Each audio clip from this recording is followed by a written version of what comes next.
একজনকে দেখেছিলাম চট্টগ্রামে বাড়ি, একটা কথাও বানিয়ে বলছি না, নিজের দেখা সব। এই যে হাতের তালু, এখান থেকে আস্তে করে ব্লেড দিয়ে কেটে দেয়। এরপর একটা মেশিন আছে ওদের কাছে, ওইটা ধরে চামড়া ছোট করে ফেলে, ওই চামড়াটা ধরে টান দেবে আস্তে করে, এগুলো পুরাটা গোল হয়ে চলে আসবে। জীবিত মানুষ এতটুকু দিয়ে শেষ করে যদি বলে যান ঠিক আছে আমরা ওষুধপত্র দেই না, ওর উপরে লবণ দিয়ে দেয়। আমারে এরকম কঠিন অবস্থা করে নাই, কিন্তু আমার টাঙিয়ে রেখেছিল, মাজায় দড়ি দিয়ে আমার 11 ঘন্টা টাঙিয়ে রেখেছিল। আমার এদিকে চোখ বাঁধা কালো কাপড় দিয়ে, এদিকে পায়ের সাথে ডান্ডা বেড়ি দিয়া, পা হাত আবার পেছনে ডান্ডা বেড়ি দিয়ে বান্ধা, হ্যান্ড কাপ দিয়ে। নড়াচড়া করবে না, ছাতা কেটে যাবে। আমার যে কত জায়গায় কেটেছিল আল্লাহ ভালো জানে।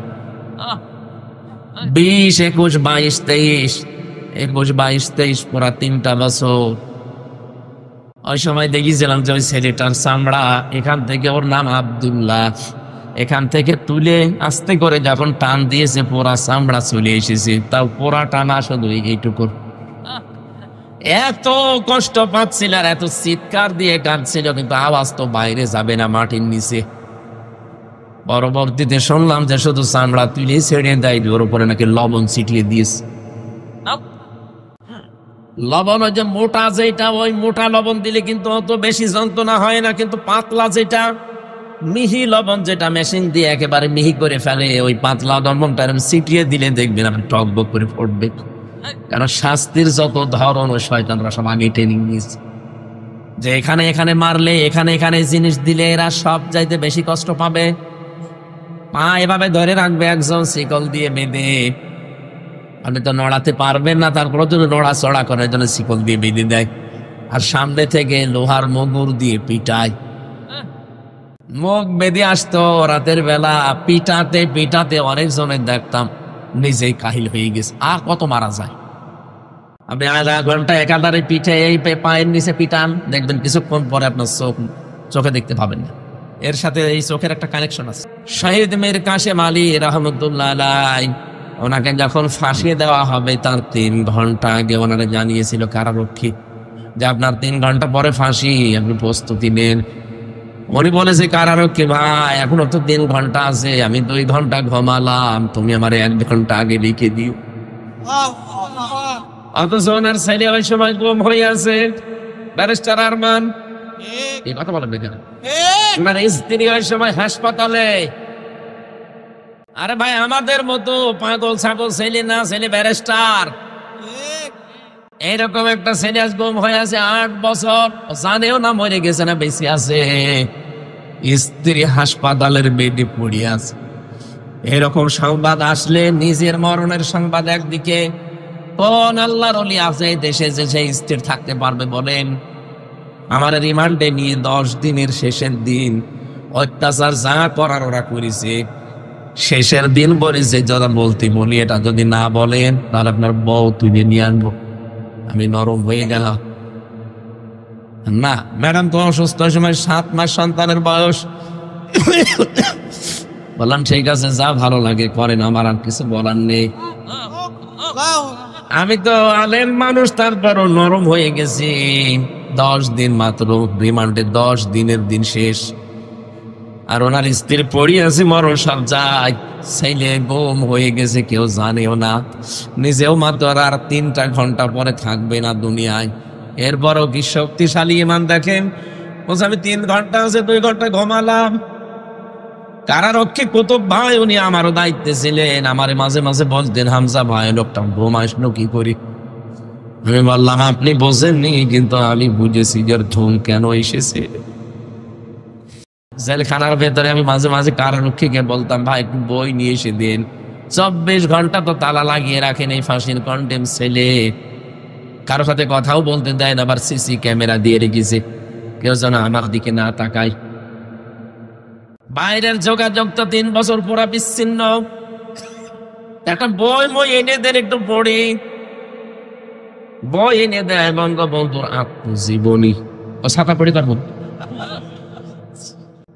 কয়েকদিন বই চাই, বই এনে দেয় বঙ্গবন্ধুর ছেলেবেলা, বঙ্গবন্ধুর চীন সফর, ছাতা পড়ে আমার রাত ভর গেল। একদিন রাগ করে বলেই ফেললাম যে এ বই কেন, আমি যে বই বলি ওই বই এনে দিতে পারেন না। আমি কি বই, আমার হাসি চাই, এই বইটা এনে দিন। আমি মেজর ডালিম বলছি এটা এনে দিন। না ওই বই পড়তে নেই, পড়তে নেই মানে ওইটাই পড়া দরকার। আজকে আমি ইন্টারনেটে কাদের মোল্লা সাহেবের একটা চিঠি পড়ছিলাম। উনি যেই দিন ফাঁসি হবে সেই দিন ওনার সকালবেলা স্ত্রী দেখতে গেছে, বিকালে ওনার স্ত্রীর নাম, ডাক নাম ছিল পিয়ারি। যে দেখে জেলখানার ওই কন্ডেম সেলের ভেতরে ঠিক উনি চা খাচ্ছে বসে। কি দো তুমি এখন চা খাও?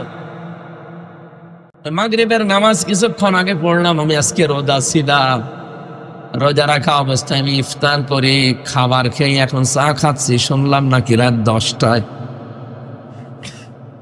বলেন তো নিজের স্ত্রীর সামনে রাত 10টায় মনে আছে শ্বশুর বাড়ি যাবে?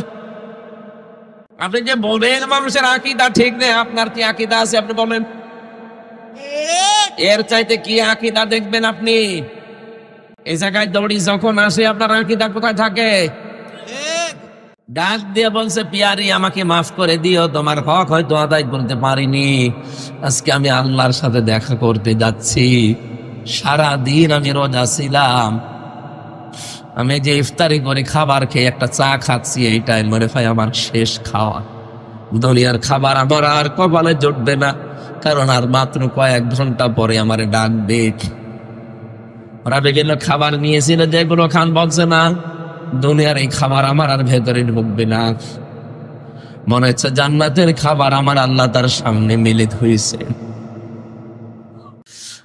কুমিল্লাবাসী, আল্লাহ রাব্বুল আলামিন এমনি কাউকে শাহাদাতের মরণ দেয় না। ওয়ালিয়া'লামাল্লাহু আল্লাযীনা আমানু ওয়া ইয়াত্তাখিযা মিনকুম শুহাদা। সূরা আলে ইমরানের 140 নম্বর আয়াতের মাঝের অংশে আছে, আল্লাহ বলেন যাকে আমি ভালোবাসি, যার জীবন যৌবন আমার পছন্দ হয়, যার কাজকর্ম অ্যাক্টিভিটিস যে আমার পছন্দ হয়েছে, তখন আমি তাকে সাধারণ ভাবে মরণ দেই না, শাহাদাতের মরণ দিয়ে ধন্য করি। কেন শাহাদাতের মরণ দেই জানো? এই যে এই লোকটা যদি এখন মারা যায়, যদি ঈমান নিয়েও মারা যায়, কবরে দিয়ে দিবেন, ঘুমিয়ে পড়বে, শেষ, আর কিছু নেই আগে পরে। কিয়ামতের দিন সিংহায় ফৎকার দেওয়ার পর উঠবে। কিন্তু লোকটা যদি শহীদ হয়ে পড়ে, উনি ঘুমাবে না, কবরে যাওয়ার পরে আল্লাহ নিজে ওকে খাওয়াবে।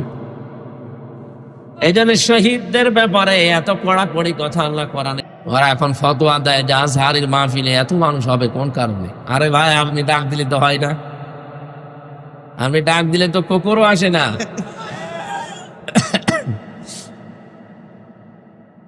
এই যে ইয়াদখুলুনা ফি দীনিল্লাহি আফওয়াজা, দলে দলে মানুষ পালে পালে ইসলামে আসবে, এটা তার একটা প্রমাণ। জায়গায় 14 লাখ 15 লাখ 20 লাখ মানুষ এক জায়গায় হয়, যদি টাকা দিয়ে আনা লাগে কত কোটি টাকা খরচ আপনি বলেন। ও আজহারের বাবা মা 14 বংশ বিক্রি করলেও তো একটা অনুষ্ঠান হবে না। যে 3টা 4টা অনুষ্ঠান বাংলাদেশে করা হয়েছে, 4টাতেই রেকর্ড হয়ে গেছে। আল্লামা সাঈদী রহমতুল্লাহ আলাইহি ওই সময় যখন কথা বলতেন তখন তো এরকম মিডিয়া ছিল না, এখনো মানুষ হয়তো 8-10 লাখ 20 লাখ, এখন ছাড়িয়ে যাচ্ছে। কারণ আল্লাহ প্রথমটাই দেখিয়েছি যে ইয়াদখুলুনা ফি দীনিল্লাহ আফওয়াজা, দলে দলে মানুষ দেখতে পাবেন আপনি, পালে পালে আসতেছে ইসলামের দিকে। সুতরাং এই দৃশ্যটা দেখে আমাদের এখন মনে প্রাণে একটা আনন্দের সঞ্চার হচ্ছে, বিশ্বাস হচ্ছে আল্লাহ তার কথাটা আমাদের মনে হয় সামনে দেখাবে। অনুরিয়া ফিরআউনা ওয়া হামানা ওয়া জুনুদাহুমা মিনহুম মা কানু ইয়াহজারুন। আল্লাহ বলেন আমি অনুমাক্কিনা লাহুম ফিল আরদ, জমিনে শাসন ক্ষমতা এই মুসা নবীর অনুসারীদেরকে দিতে চাই এই কারণে, কারণ ফেরাউন তাদেরকে কোণঠাসা করে রেখেছিল। এটা হাজার হাজার বছর আগের কথা। এখন আমরা দেখতে পাই 53 বছরে একটা দলকে বাতিলরা কোণঠাসা করে রেখেছিল। আল্লাহ যেন ঠিক সেই দলটাকে মনন করি, এখানে মনন আছে, অনুরিদু আন্না মুন্না, মানান মানেন অনুগ্রহ। আল্লাহ বলেন আমি ইচ্ছা করলাম যে একটা অনুগ্রহ করি। আলাল্লাযীনা ইসতাদআফু ফিল আরদি, ফিরআউন যাদেরকে জমিনে দুর্বল করে রেখেছিল, আনাজালাহুম আইম্মাতান, ওই দলকে আমি জমিনের নেতা বানিয়ে দেব, ওয়ানাজআলহুমুল ওয়ারিসিন, এবং তাদেরকে জমিনের উত্তরাধিকারী আমি আল্লাহ বানিয়ে দেব। ঠিক খাপের খাপ বাংলাদেশে মিলে যাচ্ছে। এখন যদি বলেন হুজুর আমার পক্ষে বলেন না, আপনার সাথে মেলে না, আমি বলবো কুকুর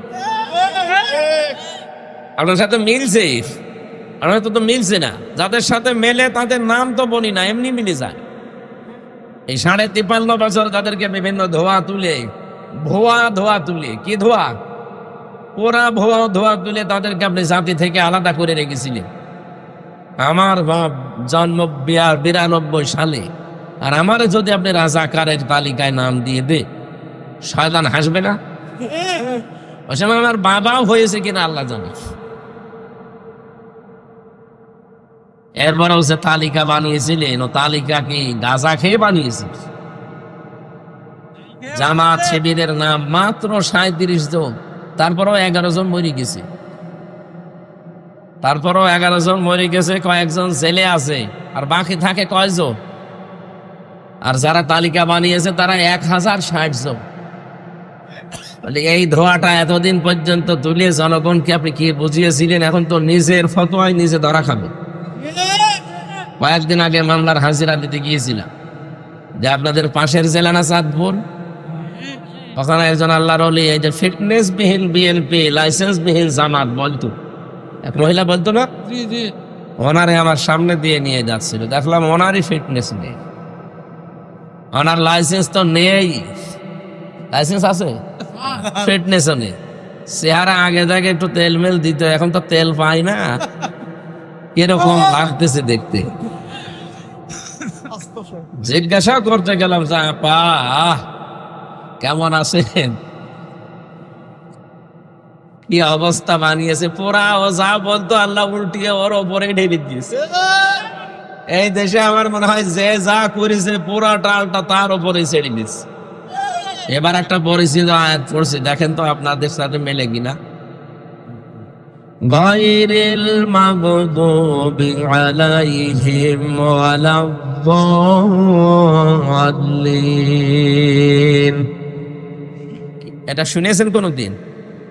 প্রতিদিন অন্তত যদি ফরজ নামাজও পড়ে কেউ 17 বার করে পড়া লাগে। এটা প্রতিদিন 17 বার করে আয়াতটা আল্লাহকে আপনি নিজে শোনাচ্ছেন, মনে হচ্ছে আল্লাহ শুনছে, উনি জবাব এখনই দেবে। আপনি নিজে বলেন রব্বুল আলামিন তাদের পথে আমাদেরকে চালাবে না যারা মাগদুব, যারা দল্লিন, যারা অভিশপ্ত এবং পথভ্রষ্ট। যদিও এই দুইটা শব্দ দিয়ে আমরা ইহুদি আর খ্রিস্টানদেরকে মিন করে থাকি, কেন তাদেরকে বরদোয়া দেওয়া হয় বলেন তো? তাদের ইনজিলে, তাওরাতে আমাদের নবী মুহাম্মদ রাসূলুল্লাহর পরিচয় 1000 বারের উপরে পেয়েছে। তাদের প্রত্যেকটা নবী আমাদের নবীর সংবাদ দিয়ে গেছে, ইয়াতি মিন বাদি ইসমুহু আহমদ। প্রতিটি নবী এসে বলেছে আমার পর একজন নবী আসবে, তার নাম আহমদ। তার নাম কি? তার যে যে পরিচয় হবে সব তাদের তাওরাতে ইনজিলে লেখা ছিল। এটা জানার পরও ইহুদি আর খ্রিস্টান যারা সত্যটাকে সত্য জানার পরও তারা মানে নাই, ওই হিংসা করে অথবা অহংকার করে। এখান থেকে মুফাসসিরিন ইকরাম মাসলা বের করেছেন, আপনি হাক্কানি তাফসিরে পাবেন।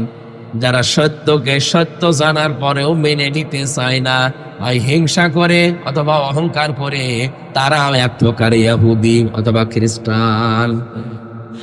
ওদের উপরে যেমন আল্লাহর লানত, ওরা পথভ্রষ্ট। আমি যদি আজকে সত্যি সত্যকে সত্য জানার পরে শুধু অন্ধ দলীয়করণের জন্য অন্ধ ভক্ত হয়ে সত্যকে না মানতে চান, আপনার নিজের এই বরদোয়া নিজের উপরে ওই ফিটনেসের মতো পড়বে। কথা বলেন না কেন? যা যা বলেছিল সব এখন ওর উপরে পড়ছে। আপনিও যা যা বলেন প্রতিদিন 1 বার 2 বার না কতবার বলেন, শুধু ফরজ নামাজ পড়লেও 17 বার বলা লাগে। এই জন্য আমরা এখনই সাবধান হব, আমার বরদোয়া আবার আমার উপরে আল্লাহ ঢেলে না দেয়। বলেন আমিন। আমার ভাইরা, সত্যকে সত্য জানার পরে মেনে নেওয়া লাগবে। এটা যদি আমার মন মেনে নিতে নাও চাই, জোর করে হলো মানা লাগবে। আমার বাবা মা, আমার দলীয় করণ যারা আছে, দলের লোক, তারা হয়তো মন খারাপ করবে, করুক, আমাকে মেনে নেওয়া লাগবে সত্য। হযরত ইব্রাহিম আলাইহিস সালাম কিন্তু সত্যকে অনুসন্ধান করছিলেন। তারকা দেখে মনে করেন এইটাই আমার রব, চাঁদ দেখে মনে করেন এটা আমার রব, সূর্য দেখে মনে করছিলেন না এটা আমার বড় রব। হাযা আকবার। সর্বশেষ আমার আল্লাহ বলেন না, যেগুলো ডুবে যাচ্ছে একটাও স্থায়ী হচ্ছে না। তিনি জাতির লোককে ডাক দিয়ে বললেন, বারিউম মিম্মা তুশরিকুন, আমি তোমাদের থেকে মুক্ত, যাদেরকে তোমরা শিরিক বানাও, শরীক বানাও। ইন্নী ওয়াজ্জাহতু ওয়াজহিয়া লিল্লাযী ফাতারাস সামাওয়াতি ওয়াল আরদা হানিফা ওয়া মা আনা মিনাল মুশরিকিন। এই দোয়াটা কত বড় কঠিন দোয়া, আমরা সাই নামাজের দোয়া বানিয়ে চালিয়ে দিচ্ছি, অথচ এটা কত কঠিন কথা আপনি টের পেয়েছেন। যে অবশ্যই আমার এই চেহারা বলতে শুধু এইটাই না, আমার যত কিছু দুনিয়াতে আছে সব আজকে আমি ঘুরিয়ে দিলাম। এই ইন্নী ওয়াজ্জাহতুর ভেতরে এই চেহারা যেমন আছে, আপনার ক্ষমতা আছে, আপনার ছেলে মেয়ে আছে, আপনার প্রভাব প্রতিপত্তি আছে, আপনার জমি জায়গা আছে, যা আছে সব আমি ঘোরালাম আজকে। ফাতারাস সামাওয়াতি ওয়াল আরদা হানিফা, আসমান আর জমিনের উদ্ভাবক যিনি, আমি একনিষ্ঠভাবে তার দিকে ঘুরে আসলাম। ওয়া মা আনা মিনাল মুশরিকিন, আমি কিন্তু মুশরিক না। এই গ্যারান্টি আপনি দিয়েছেন।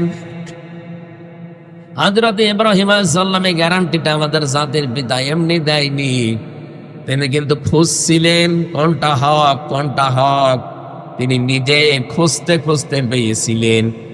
আর আমাদের চোখে আঙ্গুল দিয়ে দেখিয়ে দেওয়া হয়, এরপরও অনেকে মানতে চায় না। হক দল কোনটা, হক পন্থী মানুষ কারা, আপনাকে আল্লাহ কিন্তু দেখিয়ে দিয়েছে। আপনি কাদের অনুসরণ করবেন সেইটাও কোরআনে কারিমে আল্লাহ দিয়েছেন সূরা ইয়াসিনে, ইত্তাবিউ মাল্লা ইয়াসআলুকুম আজরা ওয়া হুম মুহতাদুন, তোমরা সবাই মিলে অনুসরণ করো। ইত্তাবিউ বহু বছর, তোমরা সবাই মিলে অনুসরণ করো। যারা তোমাদের কাছে আল্লাহর এই বাণী পৌঁছিয়ে দেয় কিন্তু উজরত চাই না, পারিশ্রমিক চাই না, 2 নম্বরে তাদের গুণ পাওয়া যাবে ওহুম মুহতাদুন, তারা হেদায়েতের উপরে আছে। বাংলাদেশের দিকে তাকান, অনেকে আমরা কোরআনে কারীম প্রচার করতে গিয়ে যারা দল কষাকষি করি, যার প্রথম অর্থটা আমরা মিলাতে পারলাম না। 2টা গুণই আপনার ভেতরে থাকা লাগবে। 1 নম্বর, হয়তো আপনি হেদায়েতের পথে মানুষকে ডাকেন, ঠিক আছে, কিন্তু নিজে হেদায়েতের উপরে নেই। 2 নম্বরে, অনেকেই নিঃস্বার্থ ভাবে মানুষকে ডাকে ঠিক, হেদায়েতের উপরে নিজে নেই, কিন্তু মানুষকে ডাকতেছে হেদায়েতের দিকে। 2টাই গোমরা। কথা বোঝেন আমার? না বোঝেননি, আবার বলছি। আপনাকে আয়াতটা সামনে নিয়ে যাকে অনুসরণ করবেন দেখবেন এই 2টা সে মানে কিনা। ইত্তাবিউ, অনুসরণ করো তাদেরকে। মাল্লা ইয়াসআলুকুম আজরা, যারা তোমার কাছে উজরত চায় না, পারিশ্রমিক চায় না। ওহুম মুহতাদুন, এবং তারা হেদায়েত প্রাপ্ত। এখন হেদায়েতের উপরে থাকবে কারা, কারা হেদায়েত প্রাপ্ত, এটা আল্লাহ কিন্তু সূরা বাকারায় আগেই জানিয়ে দিয়েছেন। এই যে আয়াতটা পড়লাম, এটা সূরা বাকারার আয়াত না ইয়াসিনের আয়াত?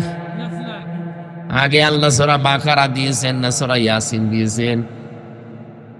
তার মানে হেদায়েত প্রাপ্ত কারা, আপনি সূরা বাকারার 255 নম্বর আয়াত থেকে দেখবেন, ওই জায়গায় আল্লাহ সাজিয়েছেন যে এরা হেদায়েতের উপরে আছে। ওয়ালা নাবলুওয়ান্নাকুম বিশাইইম মিনাল খাউফি ওয়াল জুই ওয়া নাকসিম মিনাল আমওয়ালি ওয়াল আনফুসি ওয়াস সামারাত ওয়া বাশশিরিস সাবিরিন। লামে তাকিদ নুনে সাকিলা, আল্লাহ বলেন অবশ্যই আমি আল্লাহ তোমাদের পরীক্ষা করব। বিশাইয়্যিম মিনাল খাউফ, ভয় দিয়ে।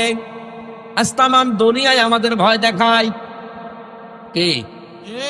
এদেশের নাস্তিকরা আমার বাম সালেমরা তো ভয় দেখাতো, তামাম দুনিয়ায় আমাদেরকে ভয় দেখাতো, এখনো দেখাচ্ছে।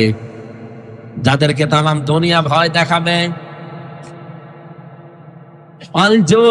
কখনো ক্ষোধা দিয়ে আমি আল্লাহ তোমাদের পরীক্ষা করব, ভয় দিয়ে, ক্ষোধা দিয়ে, শস্য ক্ষেত দিয়ে এবং সন্তানাদের ক্ষতি দিয়ে। এরপরেও যদি কোনো মানুষ টিকে থাকতে পারে, অবাশের সাবিরিন, আল্লাহ বলেন ধৈর্যশীলেরা, এদেরকে সংবাদ দেন, সুসংবাদ। আপনি এই 53 বছরের দিকে তাকান একটু, এই আয়াতটা নিয়ে, কারা সত্যি দিনের ওপরে এই টিকে থাকতে গিয়ে এই কয়টা পরীক্ষার সম্মুখীন হয়েছে। কত মানুষ ছেলে হারিয়েছে, জানেও না যে ছেলে বেঁচে আছে কিনা। শহীদ মীর কাশেম আলী রহমতুল্লাহ আলাই, ওনাকে যখন ফাঁসিয়ে দেওয়া হবে তার 3 ঘন্টা আগে ওনারা জানিয়েছিল কারারক্ষী যে আপনার 3 ঘন্টা পরে ফাঁসি, আপনি প্রস্তুতি নেন। উনি বলেছে কারারক্ষী, ভাই এখনো তো 3 ঘন্টা আছে, আমি 2 ঘন্টা ঘুমালাম, তুমি আমার 1 ঘন্টা আগে লিখে দিও। অথচ ওনার ছেলে ওই সময় গুম হয়ে আছে, ব্যারিস্টার আরমান। এই কথা বলেন না, ওনার স্ত্রী ওই সময় হাসপাতালে। আরে ভাই, আমাদের মতো পাগল ছাগল ছেলে না, ছেলে ব্যারিস্টার। এইরকম একটা ছেলে আজ গুম হয়ে আছে 8 বছর, জানেও না মরে গেছে না বেঁচে আছে, স্ত্রী হাসপাতালের বেডে পড়ে আছে। এরকম সংবাদ আসলে নিজের মরণের সংবাদ একদিকে, কোন আল্লাহর ওলি আছে দেশে যে সেই স্থির থাকতে পারবে বলেন? আমার রিমান্ডে নিয়ে 10 দিনের শেষের দিন অত্যাচার যা করার ওরা করেছে, শেষের দিন বলেছে যারা বলতে বলি, এটা যদি না বলেন তাহলে আপনার বউ তুলে নিয়ে আনবো। আমি নরম হয়ে গেলাম। না ম্যাডাম তো অসুস্থ, সময় 7 মাস সন্তানের বয়স। বললাম ঠিক আছে, যা ভালো লাগে করেন, আমার আর কিছু বলার নেই। আমি তো আলেম মানুষ, তারপরও নরম হয়ে গেছি। 10 দিন মাত্র রিমান্ডে, 10 দিনের দিন শেষ। আর ওনার স্ত্রী পড়ি আছে মরণ সব যায়, ছেলে গুম হয়ে গেছে, কেউ জানেও না, নিজেও মাত্র আর 3টা ঘন্টা পরে থাকবে না দুনিয়ায়। এরপরও কি শক্তিশালী ইমান দেখেন, বলছে আমি 3 ঘন্টা আছে, 2 ঘন্টা ঘুমালাম। কারারক্ষী কুতুব ভাই, উনি আমারও দায়িত্বে ছিলেন, আমারে মাঝে মাঝে বলতেন, হামজা ভাই লোকটা ঘুমাইলো কি করি। আমি বললাম আপনি বোঝেননি, কিন্তু আমি বুঝেছি যে ঘুম কেন এসেছে। কোরআনে কারীম জানিয়েছে, ইন্নাল্লাযীনা ক্বালু রাব্বুনাল্লাহু সুম্মা ইসতাকামু তাতানাজ্জালু আলাইহিমুল মালায়েকা। অবশ্যই যারা এই কথা বলতে পারে, আমার এতটুকু বলেই শেষ করে দেয় না, যারা এর উপরে টিকে থাকতে পারে। রব্বুল আলামিন বলেন তাতানাজ্জালু আলাইহিমুল মালায়েকা। তাতানাজ্জালু এটা বোঝারে বর্তমান, ভবিষ্যৎ, প্রেজেন্ট, ফিউচার। মালাকুন দেয়নি, মালায়েকা বহু বচন দিয়েছেন। আল্লাহ বলেন এদের বিপদে আপদে পড়লে আমি আল্লাহ হাজারো ফেরেশতা পাঠিয়ে দেই। কি বলে ফেরেশতারা জানো? আল্লাহ তাখাফু ওয়া লা তাহজানু, কোনো ভয় নেই, কোনো চিন্তা নেই। কিসের ভয় করেন, কিসের চিন্তা? আপনার ছেলে নিয়ে চিন্তা হয় যে গুম হয়ে গেল ছেলেটা, বউ নিয়ে চিন্তা হয় যে বউ হাসপাতালে পড়ে আছে, দলীয় লোকজন নিয়ে চিন্তা হয় যে এরা অনেকে পালিয়ে বেড়াচ্ছে, অনেকে জেলে আছে, ব্যবসা প্রতিষ্ঠান নিয়ে ভয় হয় যে কি হবে এগুলো। কোনো অসুবিধা নেই, ওই যে জান্নাত দেখা যাচ্ছে চলে যান, বাকি সবগুলোর দায়িত্ব আল্লাহ নিয়ে নিয়েছে। এটা যদি ফেরেশতারা কানের কাছে না বলতো, আমার তো বিশ্বাস জীবনও ঘুম আসার কথা না, কারণ আমি তো নিজে ভুক্তভোগী। জেলখানায় সবচেয়ে বেশি চলে ঘুমের বড়ি, কারণ ওখানে কোনো কাজ নেই, তারপরও ঘুম আসে না। একটা মানুষ বছরের পর বছর পড়ে আছে কিন্তু ঘুম নেই, এটা ঘুমের বড়ি খাওয়া লাগে। আমি কত বড়ি খেয়েছি আল্লাহ জানে, আর আমি জানি। অথচ আমার, তারপর আমার বাবা মা শ্বশুর শাশুড়ি তো ধনী মানুষ। আমার স্ত্রীকে আল্লাহ যা দিয়েছে, আমার শ্বশুর শাশুড়ি, আমার মা বাবা, আমি না থাকলে ওর কোনো অসুবিধা নেই। মেয়ে আছে সময় 2টা, ওগুলো নিয়ে সে ভালোভাবে আর একটা বিয়ে করে চলতে পারতো। আমার কোনো চিন্তা নেই তাদের নিয়ে, তারপরও আমার ঘুম আসতো না। 3টা বছরে ফাঁসির কন্ডেম ছেলে কতদিন না ঘুমিয়ে কাটিয়েছি আমি জানি, আর আল্লাহ জানে। সারা রাত জাগা, 1 সেকেন্ড। অথচ লোকটার মাত্র 3 ঘন্টা হায়াত আছে আর 2 ঘন্টা ঘুমিয়ে গেল। কারারক্ষী বলছে ঠিক যেন ঘুমিয়েছে। আমি তাকে ডাকলাম 1 ঘন্টা আগে, কারণ 7টার সময় আমার ডিউটি, ওনার 10টায় ফাঁসি, 3 ঘন্টা মাঝে আছে। ওনারে বললাম যে মাত্র আর 3 ঘন্টা, আপনি প্রস্তুতি নেন। উনি বলছে 3 ঘন্টা অনেক সময়, আমি 2 ঘন্টা ঘুমিয়ে গেলাম। ঠিক 2 ঘন্টা ভালোভাবেই ঘুমিয়েছে। 1 ঘন্টা আগে ওনারে আমি ডাক দিলাম, স্যার উঠেন, আপনার মরণের সময় হয়ে গেছে। উনি দেখলাম ঠিক ভালোভাবে উঠলো, ঘুম থেকে গোসল করে ওযু করে 2 রাকাত নামাজ আদায় করে বলছে আমি প্রস্তুত আছি, চলেন। এমনি এমনি মুখে আসার কথা না, এটা ওয়াজ করে বোঝানো সম্ভব না যদি ওই জায়গায় আপনি না যান। আয়াত যে বলছে যে আল্লাহর ফেরেশতা এসে তার কানের কাছে সুসংবাদ দেয় যে কাউকে নিয়ে আপনার চিন্তা নেই, কিসের ভয় আপনার, সবগুলোর দায়িত্ব আল্লাহ নিয়েছে। ওই যে জান্নাত, ওর সুসংবাদ গ্রহণ করেন। আল্লাতি কুনতুম তুআদুন, যার ওয়াদা আল্লাহ করেছে, নাহানু আউলিয়াকুম ফিল হায়াতিদ দুনিয়া, দুনিয়ায় আপনাদের বন্ধু আমরা ছিলাম, ওয়াফিল আখিরা, আখিরাতেও থাকবো। ওয়ালাকুম ফিহা মা তাশতাহি আনফুসুকুম ওয়ালাকুম ফিহা মা তাদউন। এমন জান্নাতে প্রবেশ করাবো যেখানে চাওয়ার আগে জিনিস পাওয়া যায়। পৃথিবীতে এমন কোন বাগান আছে যে বাগানে প্রবেশ করলে চাবেন তার আগেই পাওয়া যাবে? না, নেই। চাবেন, এরপরেও দেরি হবে। আল্লাহ বলেন জান্নাত এমন ভাবে আমি বানিয়েছি আমার মুমিন বান্দা বান্দীদের জন্য যে চাওয়ার আগেই পাওয়া যাবে। আপনি চাবেন, মনের ভেতরে শুধু কামনা আসবে, সঙ্গে সঙ্গে সামনে চলে আসবে। কেন এটা জানো? নুজুলাম মিন গফুরির রহিম, এটা দয়াময় আল্লাহর পক্ষ থেকে একটা বিশাল মেহমানদারি। বলেন সুবহানাল্লাহ। আমি যেটা বোঝাতে চাচ্ছিলাম এ পর্যন্ত এসে, আল্লাহ পাক বলেন এইভাবে যারা বিপদে আপদে পড়ে, ছেলে হারিয়েছে, মেয়ে হারিয়েছে, সম্পদ হারিয়েছে, ব্যবসা প্রতিষ্ঠান হারিয়েছে, সব কিছু হারানোর পরেও যে মানুষগুলো হাসি মুখে, দেখবেন হাসি মুখ তাদের। এত কিছু যে হারিয়ে গেল, আমার তো কিছুই হারায়নি, তারপরও আমার চিন্তায় শেষ নেই। আর ওদের সব হারিয়ে গেল, এরপরেও চেহারার দিকে তাকালে মনে হয় যে কিছুই হারায়নি, নিশ্চিন্তে বসে আছে। আজকে আমি ইন্টারনেটে কাদের মোল্লা সাহেবের একটা চিঠি পড়ছিলাম। উনি যেই দিন ফাঁসি হবে সেদিন ওনার সকালবেলা স্ত্রী দেখতে গেছে, বিকালে ওনার স্ত্রীর নাম, ডাক নাম ছিল পিয়ারি। যে দেখে জেলখানার ওই কন্ডেম সেলের ভেতরে ঠিক উনি চা খাচ্ছে বসে। কে দো তুমি এখন চা খাও? মাগরিবের নামাজ কিছুক্ষণ আগে পড়লাম, আমি আজকে রোজা ছিলাম, রোজা রাখা অবস্থায় আমি ইফতার করে খাবার খেয়ে এখন চা খাচ্ছি, শুনলাম নাকি রাত 10টায়। বলেন তো নিজের স্ত্রীর সামনে রাত 10টায় মনে হচ্ছে শ্বশুর বাড়ি যাবে। আপনি যে বলেন মানুষের আকীদা ঠিক নেই, আপনার কি আকীদা আছে আপনি বলেন? এর চাইতে কি আকীদা দেখবেন আপনি? এই জায়গায় দৌড়ি যখন আসে আপনার আকীদা কোথায় থাকে?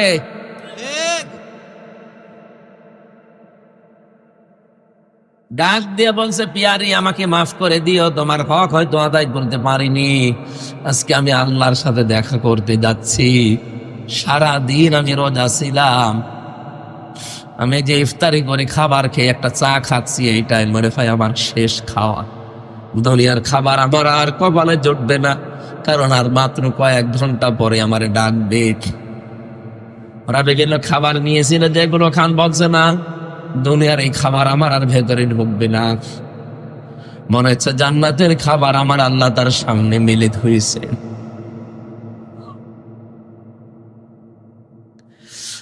কুমিল্লাবাসী, আল্লাহ রাব্বুল আলামিন এমনি কাউকে শাহাদাতের মরণ দেয় না। ওয়ালিয়া'লামাল্লাহু আল্লাযীনা আমানু ওয়া ইয়াত্তাখিযা মিনকুম শুহাদা। সূরা আলে ইমরানের 140 নম্বর আয়াতের মাঝের অংশে আছে, আল্লাহ বলেন যাকে আমি ভালোবাসি, যার জীবন যৌবন আমার পছন্দ হয়, যার কাজকর্ম অ্যাক্টিভিটিস যে হ্যাঁ আমার পছন্দ হয়েছে, তখন আমি তাকে সাধারণ ভাবে মরণ দেই না, শাহাদতের মরণ দিয়ে ধন্য করি। কেন শাহাদতের মরণ দেই জানো? এই যে এই লোকটা যদি এখন মারা যায়, যদি ইমান নিয়েও মারা যায়, কবরে দিয়ে দিবেন, ঘুমিয়ে পড়বে, শেষ, আর কিছু নেই আগে পরে। কিয়ামতের দিন সিংহায় ফৎকার দেওয়ার পরে উঠবে। কিন্তু লোকটা যদি শহীদ হয়ে পড়ে, উনি ঘুমাবে না, কবরে যাওয়ার পরে আল্লাহ নিজে ওকে খাওয়াবে। এই জন্য শহীদদের ব্যাপারে এত কড়াকড়ি কথা আল্লাহ কোরআনে দিয়েছেন। যারা শহীদ হয় তাদেরকে মৃত বলাও যাবে না। ওয়ালা তাকুলু লিমান ইউকতালু ফি সাবিলিল্লাহি আমওয়াত বাল আহইয়াউ ওয়ালাকিন লা তাশউরুন। রব্বুল আলামিন সূরা বাকারার ভেতরে জানিয়েছেন যারা শহীদ হয় তাদেরকে মৃত বলবা না, যে মরে গেছে না, এরা মরে না, এরা জিন্দা, তোমরা বোঝো না। তাই মানুষ যেহেতু মুখ দিয়ে কথা বলে, এই জন্য আল্লাহ মুখের ওপরে নোটিশ দিয়েছেন। মুখের পরে মানুষ যেহেতু দেমাগ দিয়ে চিন্তা করে, এই জন্য আল্লাহ দেমাগের উপরে নোটিশ দিয়েছেন। ওয়ালা তাহসাবান্নাল্লাযীনা কুতিলু ফি সাবিলিল্লাহি আমওয়াতা বাল আহইয়াউন ইনদা রাব্বিহিম ইরযাকুন। সূরা আলে ইমরানের 169 নম্বর আয়াতে আছে, ধারণাও করবা না যে আমি আল্লাহর জন্য যারা জীবন দেয় ওরা মরে গেছে, ধারণাও করবা না, বলা তো যাবেই না মুখ দিয়ে, ধারণাও করবা না। কারণ কি? কারণ তারা জীবিত এবং তারা আমি আল্লাহর কাছে রিজিক পাই। কুমিল্লাবাসী বলেন তো ঘুমিয়ে থাকলে খাওয়া লাগে? কথা বলেন না কেন? ঘুমাবে তো এই লোকটা, যে ইমান নিয়ে মরে গেছে, ঘুমিয়ে পড়বে। ফেরেশতারা বলবে না, ও ঘুমিয়ে যাও, দোলা ভাই যেভাবে আপা নিয়ে ঘুমায় ওইভাবে ঘুমিয়ে যাও, কিয়ামতের দিন একবারে উঠবা, এই শেষ, ওনার আর কিছু নেই। কিন্তু শহীদ হয়ে যে মানুষ মরবে, ওদেরকে আল্লাহ বলেন ঘুমাবে না, ওরা জীবিত, আর জীবিত থাকলে, জেগে থাকলে খাওয়া লাগে। এই জন্য আল্লাহ নিজে তাদেরকে খাওয়ান।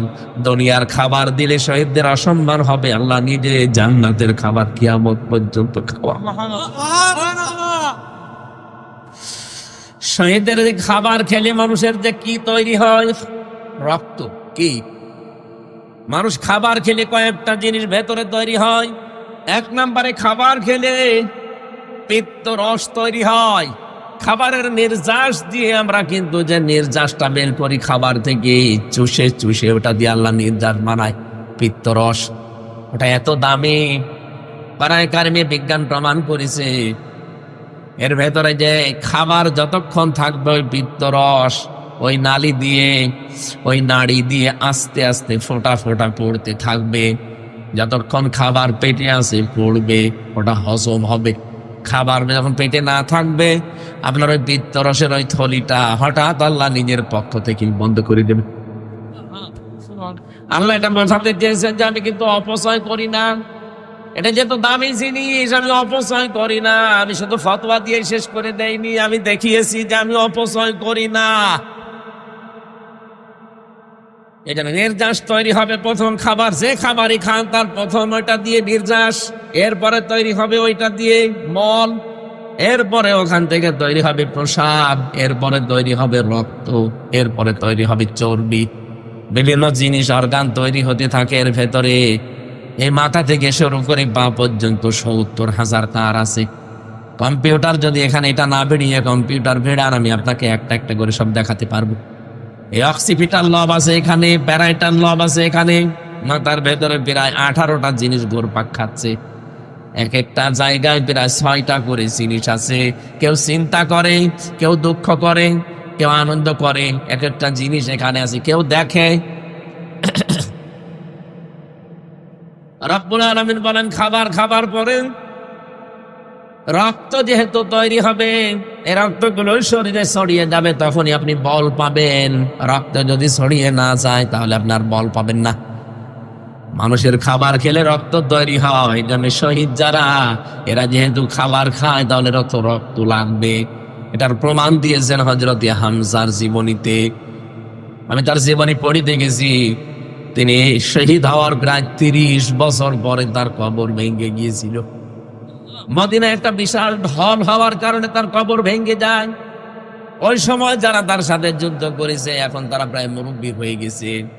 রক্ত অনুসন্ধান করতে করতে গিয়ে দেখে 30 বছর আগে মুহাম্মদুর রাসূলুল্লাহর 50 হযরতে আমির হামজা কাফেররা যেখানে যেখানে তাকে কোপ দিয়েছিল ওই জায়গাগুলো দিয়ে ফিনকি দিয়ে তাজা রক্ত বের হয়ে চলে আসছে। কুমিল্লাবাসী বলেন তো, যদি খাবার না খাবে তাহলে রক্ত আসলো কোত্থেকে? কথা বলেন এখানে। এখানে ফেরেশতাদেরকে দিয়ে আল্লাহ সুসংবাদ জানায় তাদেরকে, যে মানুষগুলো এই পরীক্ষায় উত্তীর্ণ হয় আর যারা এই কথা স্বতঃস্ফূর্ত ভাবে বলতে পারে, আল্লাযীনা ইযা আসাবাতুহুম মুসিবাহ ক্বালু ইন্না লিল্লাহি ওয়া ইন্না ইলাইহি রাজিউন। আমরা মনে করি এটা মানুষ মরিয়ে যাওয়ার দোয়া। কে বলেছে আপনাকে? কঠিন বিপদ আপদ যখনই আসবে মানুষের, যদি ইমানদার লোকটা হয় মুখ দিয়ে আকস্মিক ভাবে বের হয়ে যাবে, জবান খুলে বের করেন ক্বালু ইন্না লিল্লাহি ওয়া ইন্না ইলাইহি রাজিউন। এই বিপদ আপদ মুসিবত আমার উপরে এসেছে, আমরা তো আল্লাহর জন্যে, আল্লাহর কাছে আমরা ফিরে যাব। তখন সে সান্ত্বনা পায়। আরে ভাই, বিপদে আপদে কঠিন মুসিবতে যদি কোনো একটা অবলম্বন আপনি পান, দেখবেন একটা আলাদা অনির্বচন সুখ পাওয়া যায়। জেলখানার ভেতরে আমি মাঝে মাঝে কারারক্ষীকে বলতাম, ভাই একটু বই নিয়ে এসে দিন। 24 ঘন্টা তো তালা লাগিয়ে রাখেন এই ফাঁসির কন্টেম সেলে, কারো সাথে কথাও বলতে দেয় না, আবার সিসি ক্যামেরা দিয়ে রেখেছে, কেউ যেন আমার দিকে না তাকায়। বাইরের যোগাযোগ তো 3 বছর পুরা বিচ্ছিন্ন। একটা বই এনে দেন, একটু পড়ি। বই এনে দেয় বঙ্গবন্ধুর আত্মজীবনী, ও ছাপা পড়ি পারবো কয়েকদিন বই চাই, বই এনে দেয় বঙ্গবন্ধুর ছেলেবেলা, বঙ্গবন্ধুর চীন সফর, ও ছাপা পড়ে আমার রাগ করবে। একদিন রাগ করে বলেই ফেললাম যে এ বই কেন, আমি যে বই বলি ওই বই এনে দিতে পারেন না। আমি কি বই, আমার হাসি চাই, এই বইটা এনে দিন। আমি মেজর ডালিম বলছি এটাই দিন না, ওই বই পড়তে নেই, পড়তে নেই মানে ওইটাই পড়া দরকার। ওখানে ভেতরে তো টাকা চলে না, চলে সিগারেট। সিগারেটের প্যাকেট দিলে বিভিন্ন জিনিস পাওয়া যায়। এক হিন্দু কারারক্ষী, ওর তো আর ইমান নেই, ওর নাম ছিল সুব্রত বালা। এরপরে আরো কয়েকটা হিন্দু আমার দায়িত্বে ছিল, দেবদুলাল, অসিত কুমার, আরো নাম আমার মনে। 3 বছর একাধারে খালি হিন্দুই পেতাম, তো এই কারণে মনে আছে না। এরকম একজন পেয়েছিলাম, ও সাতক্ষীরার ওদিকে করে বাড়ি যেন। এর তো আর আল্লাহ রসুল বলে কোনো চিন্তা ভাবনা নেই, ওর দুনিয়াকে মজা নিল এই ধান্দায় আছে। পরে একদিন বললাম, শোনেন কাছে তো তাকানো যাবে না, সিসি ক্যামেরা আছে, এক কাজ করেন, এটিএম আজহারুল ইসলাম আছে ওই যে পাশের বিল্ডিং এ, আপনি ওনার কাছে গিয়ে বলবেন যে আমির হামজা কিছু বই চেয়েছে, যদি বইগুলো দেয় আপনি একটু চুরি করে আমারে দিয়ে যাবেন, কারণ আমি জানি যে ওনার কাছে বই আছে। পরবর্তীতে উনি বই পাঠিয়েছে আমারে চুরি করে। কারাগারে রাত দিন জাইনাব আল গাজালির বলেছে আমির হামজারে বড় বইটা ভালো করে পড়তে। আমি 1 বার 2 বার নাই, 3 বছরে প্রায় 7 বারের উপরে বইটা শেষ করেছি। কয়েকটা মহিলার ঘটনা ওখানে লেখা আছে যে তাদের ঈমান কি। জাইনাব আল গাজালি একজন মহিলা, তার যে ঈমান এবং তার ভাইয়ের যে ঈমান পুরাটা বড়দামার মনে মনে মাঝে মাঝে নিজের তৃপ্তি আসতো। আল্লাহ, একজন মহিলা মানুষ যদি এরকম পরীক্ষা দিতে পারে, আমি একজন পুরুষ মানুষ এখন একটু শান্তি পেতাম। এরপরে পাঠিয়েছিল প্রোডাক্টিভ মুসলিম, এটা অনেক সুন্দর বই, যারা পড়াশোনা করেন, জ্ঞান অর্জন করতে চান বইটা কিনে নেবেন। প্রোডাক্টিভ মুসলিম, পারিবারিক জীবন থেকে আন্তর্জাতিক জীবন পর্যন্ত পুরোটা সাজানো আছে। এই যে একটা তৃপ্তি পেতাম বইগুলো পড়লে। আল্লাহ পাক বলেন এই যে ঈমান যাদের আছে এদেরকে পরীক্ষা করলে এই মানুষগুলো তৃপ্তি পায়, তৃপ্তির স্বরে তখন বলে আমরা তো আল্লাহর জন্য যারে যা হয়ে যায় যাক, আমরা তো আল্লাহর জন্য আল্লাহর কাছেই ফিরে যাব। উলাইকা আলাইহিম সালাওয়াতুম মির রাব্বিহিম ওয়া রাহমাহ ওয়া উলাইকা হুমুল মুহতাদুন। বলেন আল্লাহু আকবার। আল্লাহ বলেন এই মানুষগুলোর উপরে আমার শান্তি, এদের উপরে আমার রহমত, আর এরাই হেদায়েতের উপরে আছে। তাহলে হেদায়েতের উপরে আছে কারা? যে মানুষগুলোকে পেছনে পরীক্ষাগুলো করা হয়েছে। এই পৃথিবীতে কাদেরকে পরীক্ষা করা হয় আপনি দেখতে পাচ্ছেন? যারা পরীক্ষার উপরে আছে এই মানুষগুলো হেদায়েতের উপরে। কিন্তু এদেরকে দেখে মাঝে মাঝে দিনের দিকে ডাকতে গেলে তখন দর কষাকষি করে। কথা বোঝেন আমার? আয়াতের দুইটা বিধানই আপনাকে মানা লাগবে। আপনি ডাকবেন, পরিশ্রম করবেন, উজরত চাইবেন আল্লাহর কাছে। 2 নম্বরে আপনাকে হেদায়েতের উপরে থাকতে হলে ওই পরীক্ষাগুলো দেওয়া লাগবে। এদেশে বহু মানুষ আছে যে তাবলীগ জামাতের যারা আছেন ভাইরা, আপনারা তো নিজের খেয়ে নিজের মানুষকে আল্লাহর দিকে ডাকেন, কোনো পরিশ্রমিক নেন না, কোনো উজরত চান না। কিন্তু হেদায়েতের উপরে থাকতে গেলে অবশ্যই আপনাকে কোরআন দিয়ে মানুষকে ডাকা লাগবে। আপনি মন খারাপ করলে আমার সাথে কথা তুলে ধরা লাগবে, কারণ দাওয়াত দেওয়ার সিস্টেমই হচ্ছে কোরআন দিয়ে। ইয়া আইয়ুহার রাসূল বাল্লিগ মা উনজিলা ইলাইকা মির রাব্বিক। হে রাসূল আপনি মানুষকে পৌঁছিয়ে দেবেন কি? বলেন সায়ুসন যেটা আপনি কোরআন হাদিস দিয়ে বানিয়েছেন বুঝলাম। এই যে ময়দানে যেটা তৈরি হবে এখন টঙ্গীর এই ময়দানে যারাই যা করছেন লক্ষ লক্ষ মানুষ আমরা ওখানে হাজির হব, ঠিক আছে।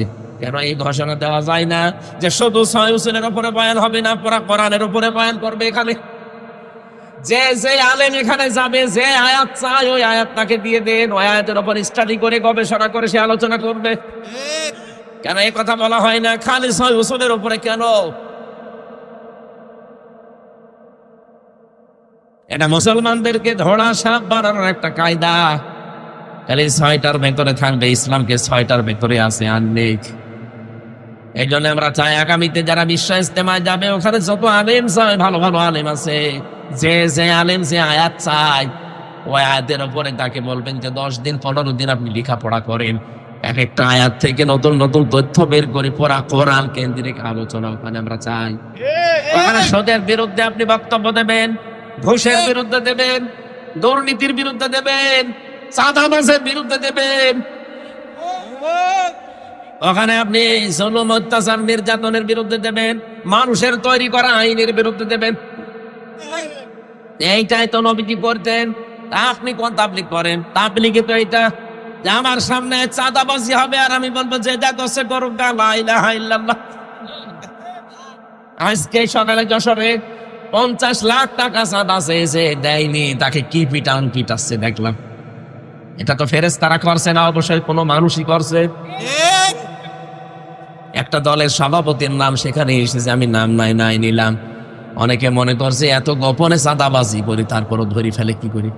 আরে বেটা, গোয়েন্দা বিভাগের খবর রাখেন। আমি নিজে দেখেছি ওদের যে মেশিন ওরা যা বসিয়ে রেখেছে বাইরের দেশ থেকে নিয়ে এসে।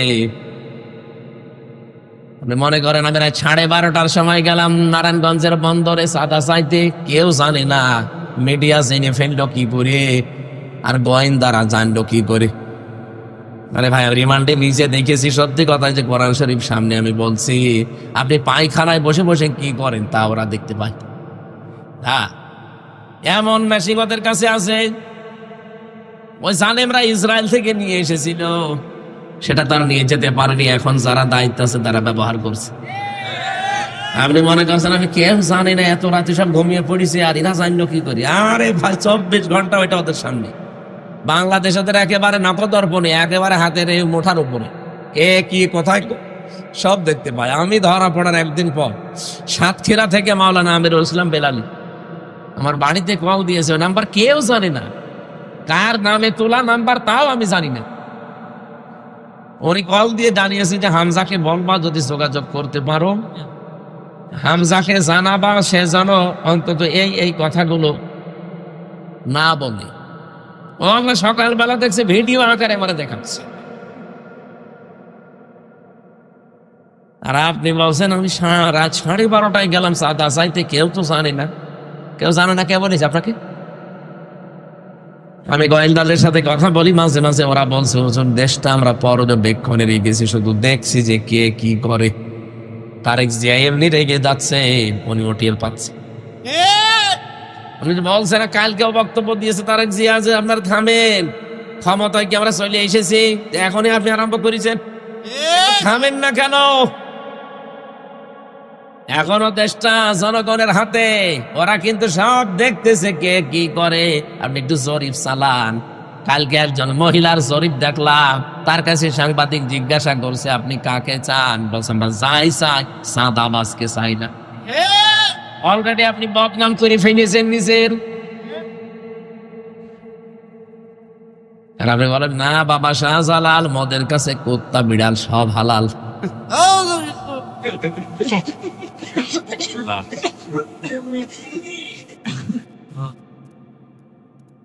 কুমিল্লাবাসী যে কথাটা তুলেছিলাম বলার জন্য, কোরআনে কারিমের আজকের এই ময়দান থেকে এমন এমন মেসেজ, আজকে কোরআন থেকে ওই 14টা কর্মসূচি এমন ভাবে আমরা তুলে ধরতে চাই, যারা দায়িত্বে আছে ওরা যেন শোনে।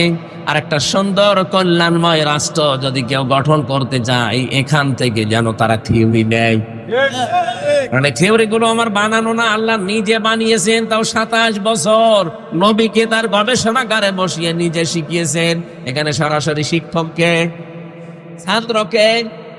নবী মুহাম্মদ রাসূলুল্লাহ সময় লেগেছে 2 দিন 5 দিন না, পিএইচডি করতে, গবেষণা করতে, আমরা দেখি এমফিল করতে সব মিলে মাত্র 5 থেকে 7 বছর লাগে।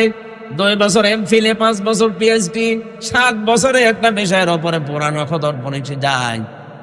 আল্লাহ বলেন আমি 27 বছর নিজে শিক্ষক হয়ে আমার নবীকে শিখিয়েছি।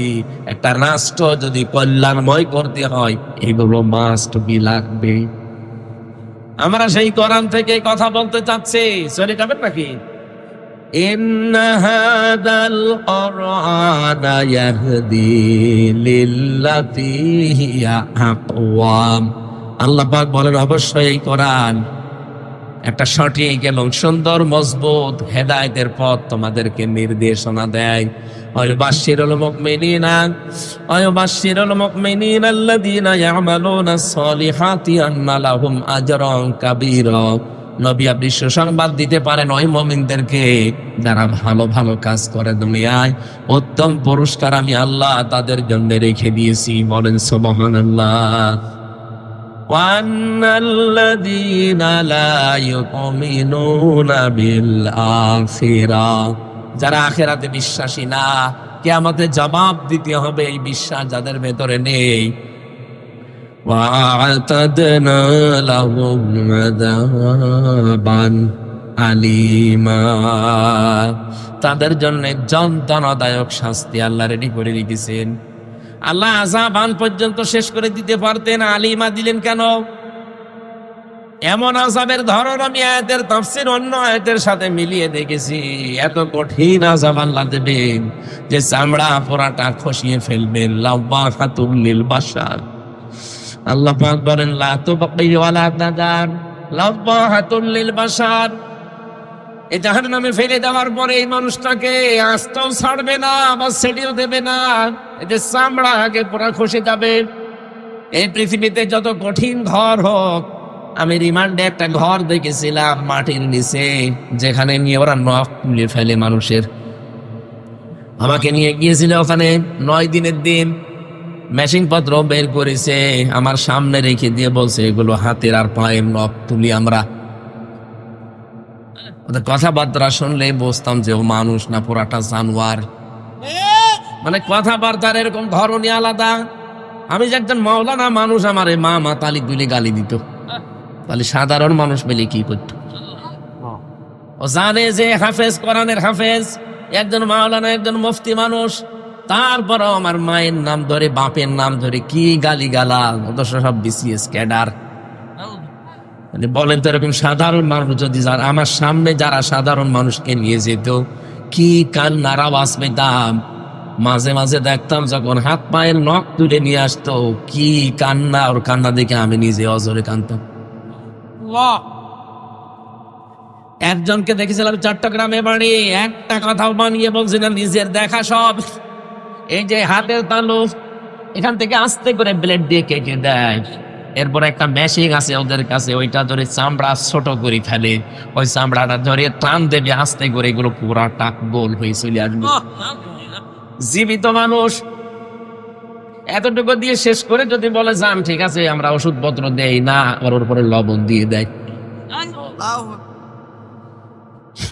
আমারে এরকম কঠিন অবস্থা করে নাই, কিন্তু আমারে টাঙিয়ে রেখেছিল, মাজায় দড়ি দিয়ে আমারে 11 ঘন্টা টাঙিয়ে রেখেছিল। আমার এদিকে চোখ বাঁধা কালো কাপড় দিয়ে, এদিকে পায়ের সাথে ডান্ডা বেড়ি দিয়া, হাত আবার পেছনে ডান্ডা বেড়ি দিয়ে বান্ধা, হ্যান্ড কাপ দিয়ে, নড়াচড়া করবে না, ছাতা কেটে যাবে। আমার যে কত জায়গায় কেটেছিল আল্লাহ ভালো জানে। 20, 21, 22, 23, 21, 22, 23 পুরা 3টা বছর। ওই সময় দেখেছিলাম যে ওই ছেলেটার চামড়া এখান থেকে, ওর নাম আব্দুল্লাহ, এখান থেকে তুলে আস্তে করে যখন টান দিয়েছে পোড়া চামড়া চলে এসেছে, তাও পোড়া টানা শুধু এইটুকুর। এত কষ্ট পাচ্ছিল আর এত চিৎকার দিয়ে কাঁদছিল, কিন্তু আওয়াজ তো বাইরে যাবে না, মাটির নিচে। পরবর্তীতে শুনলাম যে শুধু চামড়া তুলে ছেড়ে দেয়, ওর উপরে নাকি লবণ ছিটিয়ে দিয়েছে। লবণ ওই যে মোটা যেটা, ওই মোটা লবণ দিলে কিন্তু অত বেশি যন্ত্রণা হয় না, কিন্তু পাতলা যেটা মিহি লবণ, যেটা মেশিন দিয়ে একেবারে মিহি করে ফেলে, ওই পাতলা লবণটা ছিটিয়ে দিলে দেখবেন আপনি টকবক করে পড়বে। কারণ শাস্তির যত ধরন ওই শয়তানরা সব আগে ট্রেনিং নিয়েছে, যে এখানে এখানে মারলে, এখানে এখানে জিনিস দিলে এরা সব চাইতে বেশি কষ্ট পাবে। পা এভাবে ধরে রাখবে একজন শিকল দিয়ে বেঁধে, আপনি তো নড়াতে পারবেন না, তারপর জন্য নড়াচড়া করার জন্য শিকল দিয়ে বেঁধে দেয়, আর সামনে থেকে লোহার মুগুর দিয়ে পিটায়। মুখ বেঁধে আসতো রাতের বেলা, পিটাতে পিটাতে অনেকজনের দেখতাম নিজেই কাহিল হয়ে গেছে। আর কত মারা যায়? আপনি 1/2 ঘন্টা একাধারে পিঠে এই পায়ের নিচে পিটান, দেখবেন কিছুক্ষণ পরে আপনার চোখে দেখতে পাবেন না। এর সাথে এই চোখের একটা কানেকশন আছে। আমি লাব্বাহাতুল লিল বাশারের কথা বলতে যে পর্যন্ত এসেছি, আল্লাহ বলেন এমন এক ঘরে ওরে প্রবেশ করাবো, ঢুকতে দেরি, আগে চামড়া খুলে পোড়াটা বের হতে দেরি হবে না। তো একেবারে এতটুকু চামড়া খুলতে এই ঝামেলা, পোড়া চামড়া যদি খুলে যায় কেমন লাগবে দৃশ্য বলেন তো। এর নাম আলিমা, এইটার নাম আলিমা। এই চামড়া পোড়াটা শেষ, এবার নতুন চামড়া আবার লাগাবে। আল্লাহ পাক বলেন আবার ওইভাবে করবো, পোড়াটা খুলবো, আবার নতুন করে লাগাবো। কেন জানো? যেন শাস্তির তীব্রতা বাড়তেই থাকে। একবার পোড়া চামড়া খুলে আবার যদি লাগানো যায়, ওটা যে কত তীব্র যন্ত্রণা বাড়বে, যার লাগাবো সেটের হবে। সূরা নিসার ভেতরে আল্লাহ আয়াতগুলো দিয়েছেন। রাব্বুল আলামিন বলেন, নবীজিকে আমি নিয়ে গেলাম এই মাসের 27 তারিখে, বহু অত্যাচার জুলুম নির্যাতনের ভেতরে, বিশেষ করে তার চাচাটা মারা গেল, তার স্ত্রী খাদিজাতুল কুবরাকে আমি তুলে নিলাম। 2টা বড় বড় ছায়া তার মাথার উপর থেকে আমি আল্লাহ তুলে নিয়েছি। নবীজি মানুষ তো, এই হিসাবে তিনিও দুর্বল হয়ে পড়লেন। রাব্বুল আলামিন তাকে সান্ত্বনার বাণী দিয়ে বললেন, লিনুরিয়াহু মিন আয়াতিনা, আপনাকে আমি নিয়ে আসছি আমার কাছে, আমার নিদর্শন দেখাবো। মেরাজের ঘটনার ভেতরে যে শিক্ষা আছে, আমার ঘটনা বলা উদ্দেশ্য না। ওনাকে নিয়ে গেলেন, আল্লাহ 27টা বছর রাখলেন, বিভিন্ন নিদর্শন দেখালেন, জান্নাত জাহান্নাম, পুলসিরাত, হাউজে কাউসার, যত কিছু আছে, মিজানের পাল্লা সব দেখিয়েছেন। আল্লাহ পাক বলেন, নবী দাঁড়ান, আপনাকে আজ একটা নতুন জায়গায়, আপনি যেহেতু হিজরত করা লাগবে, নতুন একটা রাষ্ট্রের প্রধান হবেন আপনি। আপনাকে রাষ্ট্রপ্রধান হতে হলে 14টা কাজ পরিবার, সমাজ আর রাষ্ট্রে করতে পারলে রাষ্ট্রটা কল্যাণময় রাষ্ট্র হবে। 1 নম্বরে আমি আল্লাহর ইবাদত দিয়ে আপনি আরম্ভ করবেন, কারণ আমি যেহেতু বানিয়েছি সবাইকে, এটা সবাইকে বোঝাবেন। ইলা কালিমাতিন সাওয়াইন বাইনানা ওয়া বাইনাকুম আল্লা না'বুদা ইল্লাল্লাহ ওয়া লা নুশরিকা বিহি শাইআ ওয়া লা ইয়াত্তাখিযা বা'দুনা বা'দান আরবাবান মিন দুনিল্লাহ ফাইন তাওয়াল্লাউ ফাকুলু আশহাদু বিআন্না মুসলিমুন। সূরা আলে ইমরানের 65 নাম্বার আয়াতের ভেতরে আছে রব্বুল আলামিন বলেন, আপনি ডাক দেবেন ইহুদি খ্রিস্টান মুশরিক যারা আছে, যারা কিতাব পেয়েছে আসমানি, তাদেরকে আপনি ডাক দিয়ে বলেন, আসো আল্লাহর বান্দারা, আমরা তিনটা কথার উপরে একমত হই। এক নম্বরে, আমরা আজকে থেকে আল্লাহ বাদে আর কারো ইবাদত করব না। ইহুদিদের দিকে তাকান, তারা আল্লাহ একজন আছে কথা বিশ্বাস করে। খ্রিস্টানদের দিকে তাকান, তারা আল্লাহ একজন আছে কথা বিশ্বাস করে। আমি মুসলমানের চাইতে ইহুদির অনেক মেয়েকে দেখেছি বাইরের রাষ্ট্রে, তারা এত বেশি পর্দা মেনটেন করে। বাইরের দেশগুলোতে যখন যায়, সিঙ্গাপুর, মালয়েশিয়া, থাইল্যান্ড, এই সমস্ত জায়গায় যারা ইহুদি আছে, বিশেষ করে ইহুদিদের আমি দেখেছি তাদের বউ খাস পর্দা করে, এমনকি হাত মোজা, পা মোজা পরা, সামনে আবার ওই যে দেওয়া, সিলবাব দেওয়া, 3-4টা ছেলে মেয়ে চারপাশে, এত পর্দা মেনটেন করে। লোকটা ওর পাশে যে স্বামী বসে আছে, স্বামীর এত বড় বড় দাড়ি, মাথায় পাগড়ি বাঁধা, এত বড় জব্বা গায়ে আমার মতো, দেখলে মনে হবে একেবারে কোনো আলেম হবে, অথচ ইহুদি। আল্লাহ একজন আছে, ওরাও বিশ্বাস করে, কারণ ওরা ইসলামী, ওদের উপরে যে তাওরাত নাজিল হয়েছে ওইটা ওরা বিশ্বাস করে। পরবর্তীতে ওই যে পরিবর্তন হয়েছে এইটা ওরা মানতে চায় না, বলে না যা হয়েছে এইটাই।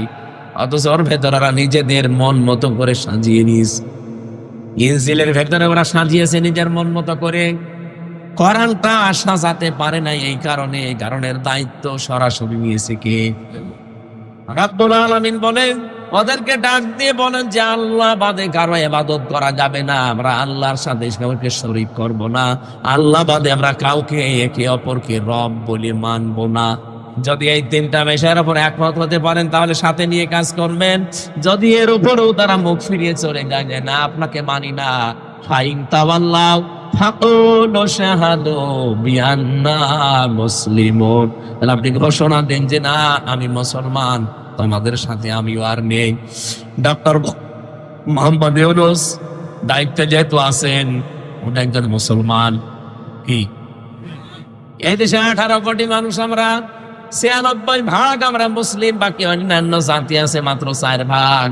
সবাইকে আপনি আহ্বান জানান যে মেরাজে এই মাসে, এই সবে মেরাজ এটা এই মাসে, রজব মাস, বিশ্ব নবীকে আল্লাহ 14টা জিনিস শিখিয়েছিলেন। তার প্রথমে আমার আল্লাহ একাত্মবাদ, দাসত্ব। রাব্বুকা আল্লা তা'বুদু ইল্লা ইয়্যাহু ওয়া বিল ওয়ালিদাইনি ইহসানা। রব্বুল আলামিন বলেন, নবী আমি ফয়সালা দিয়ে দিলাম, আমি সিদ্ধান্ত নিয়ে নিয়েছি, আমি রায় দিয়েছি। কজা মানে রায় দেওয়া, আমি সিদ্ধান্ত নিয়ে ফেলেছি, রায় দিয়েছি। তা আমি আল্লাহ ছাড়া কারো দাসত্ব করা যাবে না, ইবাদত করা যাবে না, এটা সবাইকে জানিয়ে দেবেন দেশে। ওয়াবিল ওয়ালিদাইনি ইহসানা, পিতামাতা যাদের আছে তাদের সাথে ভালো ব্যবহার করা লাগবে। বাংলার মুসলমানেরা আল্লাহর আইন মানা এখানে আয়াত অনুযায়ী ফরজ। আল্লাহর আইন মানা কি বলেন তো? আরো জোরে আর একবার বলেন। মা বাবার আইন মানা কি? না না, মাঝখানে ওয়া আছে খেলা করার জন্য। আপনি আলেম, একজন আলেম আপনি, না না করার সময় বুঝে পড়া লাগবে। সাধারণ মানুষ বললে নাই মেনে নিলাম, আপনি আলেম না, আরো চিন্তা ভাবনা করে পড়বেন। এইটা দেখেন তো 23 নাম্বার আয়াত সূরা বনী ইসরাইলের, ওয়াবিল ওয়ালিদাইনি ইহসানা। আল্লাহর আইন মানার আগে আপনি ওয়া পাবেন না, আল্লাহর আইন মানতে হবে কোনো প্রশ্ন ছাড়া। কিন্তু মা বাবার আইন মানা ফরজ না, মা বাবার সেবা করা ফরজ। কথা বুঝতেছে? মা বাবার সেবা করা কি? মা বাবার আইন মানা। পৃথিবীতে শুধু একজনের আইন মানা ফরজ, আলা লাহুল খালকু ওয়াল আমরু। সূরা আরাফের 54 নম্বর আয়াতের মাঝের অংশে আছে আল্লাহ বলেন সৃষ্টি আমার, আইনও চলবে আমার।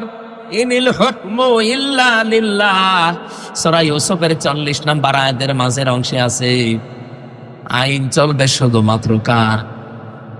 এই জন্য আইন আল্লাহর মানা ফরজ, মা বাবার আইন মানা ফরজ না, তাদের সেবা করা ফরজ। এখান থেকে কি মাসলা পেলেন আপনি? পৃথিবীতে আল্লাহর পরে আমরা জানি যে মা বাবার স্থান, সেই মা বাবার আইন মানা যদি ফরজ না হয়, কোন মহারথী আছে যার আইন মানা লাগবে? এই জন্য আল্লাহর আইন বাদ দিয়ে পৃথিবীতে যারা অন্য কারো আইন প্রতিষ্ঠা করতে চান, আপনি আল্লাহর সাথে শিরিক করছেন। আমরা তো এই কথার বিপক্ষে, আপনার সাথে মিল নেই আমার এই কারণে। আপনি মানুষের তৈরি করা আইন প্রতিষ্ঠা করতে চান, আর আমি প্রতিষ্ঠা করতে চাই আল্লাহর আইন। পৃথিবীর যত নবীকে আল্লাহ পাঠিয়েছেন, মাত্র 2 জন নবী বাদ দিয়ে আল্লাহর এই আইনের পক্ষে কথা বলার কারণে প্রত্যেকটা নবীকে লাঞ্ছিত হতে হয়েছে। এমনকি দেশ ছাড়া লেগেছে, বরাত দিয়ে অনেকে চিনে ফেলেছে। কথা বলছে না কেন? আজ যদি কেউ আল্লাহর আইনের পক্ষে কথা বলে, তার জীবনে এরকম নবীদের মতো কিছু নেমে আসতে পারে না? পারে না। এই জন্য আমাদের উচিত হবে এখন থেকে এই দেশটাকে আমরা সুন্দর করে কল্যাণময় রাষ্ট্র হিসাবে গঠন করতে চাই, মাস্ট বি আমাদের অবশ্যই এই কাজ হবে যে আমরা আল্লাহর আইনের পক্ষে কাজ করব। আল্লাহর আইনের পক্ষে যেতে গেলে যদি ওটা আমার দোলা ভাই হয় হোক, যদি দোলা ভাই না হয় না হোক, কারণ আমি চাই আল্লাহর আইন এদেশে কায়েম হোক। যারা আল্লাহর আইনের বিপক্ষে আছে, ওরা যদি আমার বাবাও হয়, বাবাকেও আমি মানি না। সিদ্দিক আকবর আবু বকর সিদ্দিক রাদিয়াল্লাহু তাআলা আনহু বদরের যুদ্ধ থেকে বাড়িতে আসলেন, দেখলেন ছেলে এসেছে। হযরত আবু বকর ছেলে ডাক দিয়ে বলেন, বাবা আমি কিন্তু যুদ্ধে তোমাকে আমি 3 বার পেয়েছিলাম, তোমার কল্লা কেটে ফেলতাম, কিন্তু আমি করি নাই, তুমি আমার বাবা, এই জন্য। হযরত আবু বকর বলে, সন্তান তুমি ছিলে আবু জাহেলের দলে, আর আমি ছিলাম মুহাম্মদের দলে। তুমি আমাকে 3 বার পাওয়ার পরও আমাকে কিচ্ছু বললে না বাবা বলে। তারপরে কথা শোনো, ওই ময়দানে যদি আমি তোমাকে একবারও পেতাম, একবার এই কল্লা পুড়িয়ে দিতাম। এইরকম সময় আমার মনে হয় সামনে কোরআনের জন্য আসতে পারে। এক কথা বলছেন, আল্লাহ ছাড়া আমরা কারো আইন মানি না।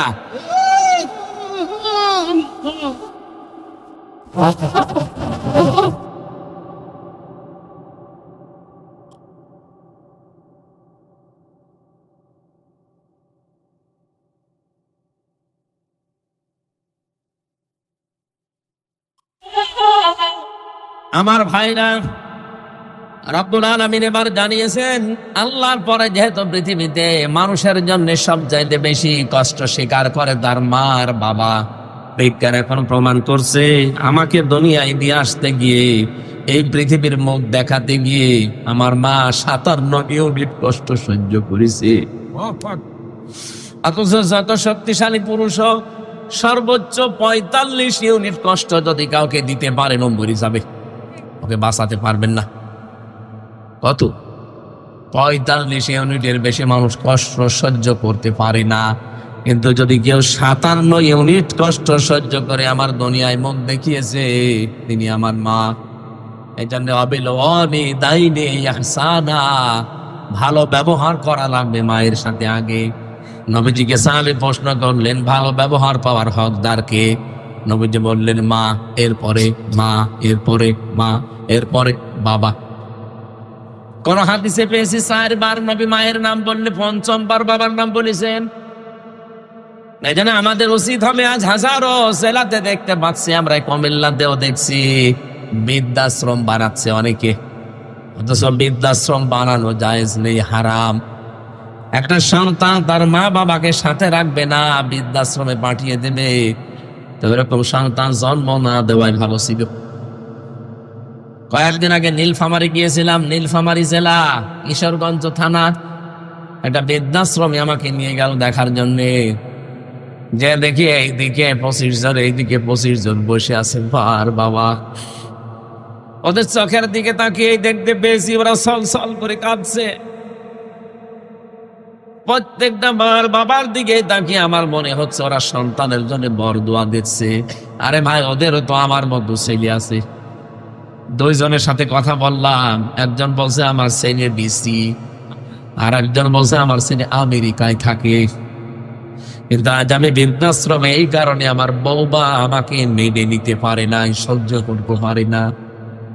শুধুমাত্র ওই বৃদ্ধাশ্রমের মার বাবা এরা না, এখানে বহু মানুষ আছে তাদের বৌমা তাদেরকে সহ্য করতে পারে না।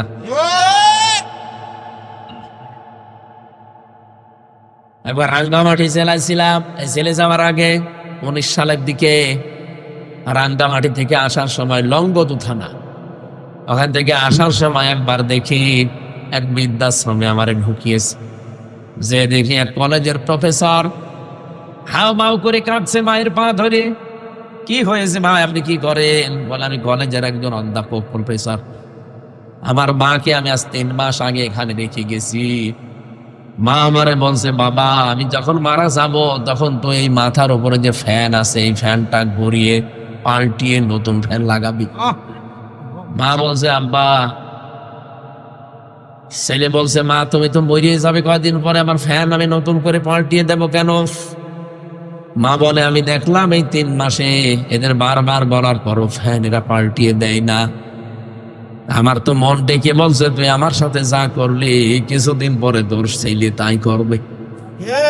তোরে তো বৃদ্ধাশ্রমে রেখে গেল বলে তোর তো আর ফ্যান ছাড়া ঘুম হয় না, কারণ ছোটবেলা থেকে আমি তোরে বাতাস দিয়ে দিয়ে ঘুম পাড়াতাম। তোরে যখন রেখে যাবে তখন তো তোর ঘুম আসবে না, তোর কষ্ট হবে। আগে থেকেই তোর আমি সতর্ক করলাম।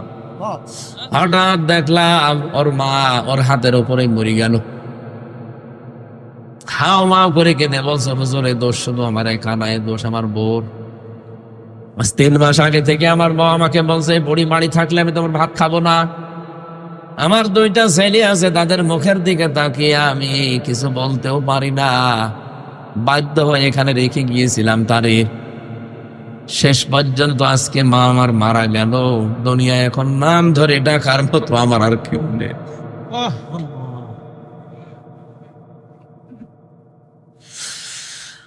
কুমিল্লাবাসী, আমার তো মনে হয় শুধু কলেজের অধ্যাপক না, এখানে আমরা হাজারো সন্তান বসে আছি যাদের কাছে মা বাবা ঠিক ওই রকমই। কথা বলে 5টা ছেলে, অথচ এক ছেলের বাড়িতেও খাবার হয় না, আলাদা করে রান্না করা লাগে বুড়ির। অথচ এই 5টা ছেলেকে ওই বুড়ির পেটের ভেতরে রাখার জন্য আমার আল্লাহ কিন্তু ভাগ ভাগ করে দেয়নি। 5টাকে সে একা পেটে নিয়েছে। 5টা ছেলে মিলে একটা মাকে রাখতে পারে না। হাজারো সন্তান কিন্তু আমরা ধরা খেয়ে যাব। আরে ভাই, আল্লাহ নিজের পরে মা বাবার নাম দিয়েছে, উনি আন্দাজে দেয়নি, বুঝে শুনি দিয়েছে। কারণ আল্লাহ জানে যে আমার পরে সব চাইতে বেশি কষ্ট করে ওর জন্য ওর মা আর বাবা। 25 বছর, 26, 27, 28 বছর পর্যন্ত আমার পেছনে শ্রম দিল এই 2জন। হঠাৎ ধরে পরের একজন মেয়ে এসে আমার দখল করে নিল, মা বাবা ডিলেট। আমি কি বেশি বললাম? এরকম পরিবার দেশে নেই।